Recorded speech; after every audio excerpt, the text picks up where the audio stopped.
कुरुक्षेत्र का युद्ध। 18 दिन का वो महाविनाश जिसमें लाखों योद्धाओं की लाशें बिछ गईं। खून की नदियां बहने के बाद आखिरकार पांडव जीत गए। युद्ध के खत्म होने की शाम हस्तिनापुर के शिविर में जश्न का माहौल था। पांचों पांडव आराम से बैठे थे, लेकिन अचानक उनके बीच एक बहस छिड़ गई। एक ऐसी बहस जिसने उनके अंदर के अहंकार को बाहर ला दिया। अर्जुन ने अपना गांडीव सहलाते हुए कहा, अगर मेरे तीर न होते तो भीष्म और कर्ण को कौन मारता? इस युद्ध को मैंने जिताया है। भीम अपनी गदा उठाकर गरजे, अरे मैंने अकेले दुर्योधन और दुशासन समेत 100 कौरवों की छाती फाड़ दी। असली हीरो तो मैं हूं। युधिष्ठिर बोले, मेरे सत्य के बिना द्रोणाचार्य कभी हथियार नहीं डालते। ये सब अपनी अपनी तारीफों के पुल बांध रहे थे और दूर बैठे भगवान श्री कृष्ण शांति से मुस्कुरा रहे थे। कृष्ण ने उन पांचों को रोका और कहा, अरे मूर्खों, तुम सब अपने अपने अहंकार में अंधे हो चुके हो। अगर तुम्हें सच में ये जानना है कि इस महाभारत का सबसे बड़ा योद्धा कौन है, तो हमें उस इंसान से पूछना चाहिए जिसने इस पूरे युद्ध को एक न्यूट्रल दर्शक यानी न्यूट्रल ऑब्जर्वर की तरह शुरू से अंत तक देखा है। पांडव हैरान हो गए। उन्होंने पूछा, माधव, ऐसा कौन है जो पूरे 18 दिन सिर्फ बैठकर युद्ध देख रहा था? तब श्री कृष्ण ने पहाड़ी की तरफ इशारा किया और कहा, भीम का पोता और घटोत्कच का बेटा बर्बरीक, चलो उसके पास चलते हैं।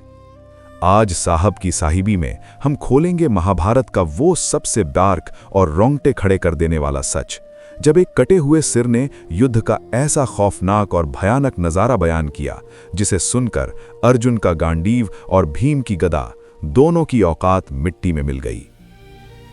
इस रहस्य को समझने के लिए हमें युद्ध शुरू होने से एक दिन पहले जाना होगा। बर्बरीक, जिसे आज हम खाटू श्याम जी के नाम से पूजते हैं, वो एक ऐसा भयंकर और शक्तिशाली योद्धा था जिसने अपनी मां से वचन दिया था कि वो हारे हुए का सहारा बनेगा। बर्बरीक के पास शिव जी के दिए हुए सिर्फ 3 चमत्कारी बाण थे। जब श्री कृष्ण ने ब्राह्मण का भेष धरकर बर्बरीक से पूछा कि तुम कितने दिन में युद्ध खत्म कर सकते हो, तो बर्बरीक का जवाब सुनकर पूरी पृथ्वी कांप गई थी। बर्बरीक ने कहा था, मुझे 18 दिन नहीं लगेंगे। मेरा सिर्फ एक बाण कौरवों, पांडवों और भगवान कृष्ण समेत पूरी सेना को 1 सेकंड में यानी 1 मिनट में खत्म कर सकता है।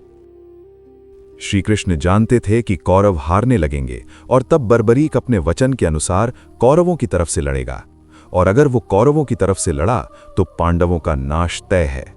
इसलिए श्री कृष्ण ने कूटनीति रची और बर्बरीक से दान में उसका शीश मांग लिया।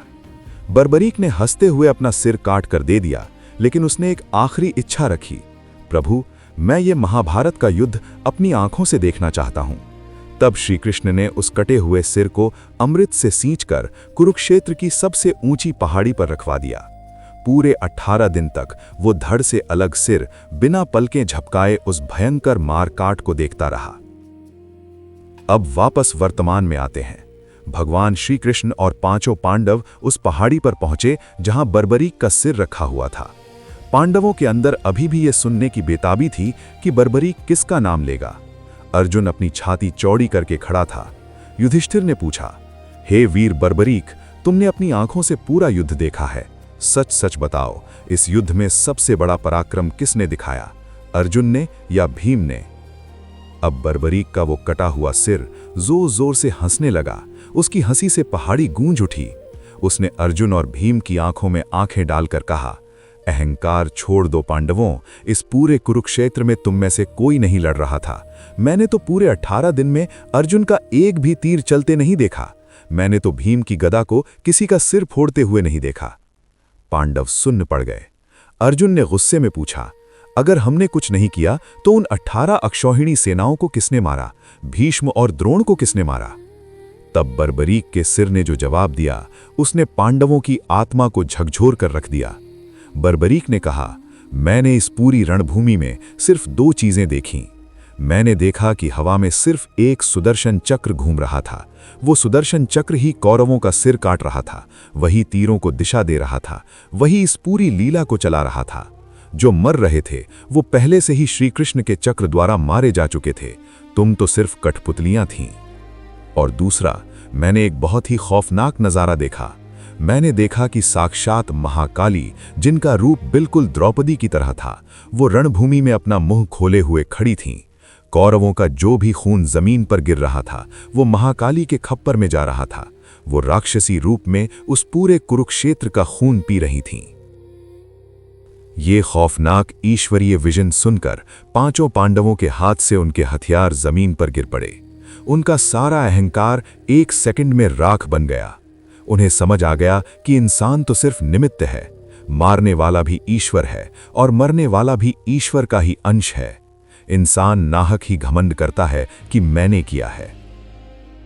जब बर्बरीक ने यह महासत्य बोला तो भगवान श्री कृष्ण ने मुस्कुराते हुए बर्बरीक के सिर को आशीर्वाद दिया कि कलयुग में तुम मेरे ही नाम, श्याम के नाम से पूजे जाओगे। दोस्तों, महाभारत की ये कहानी हमारे आज के जीवन का सबसे बड़ा सच है।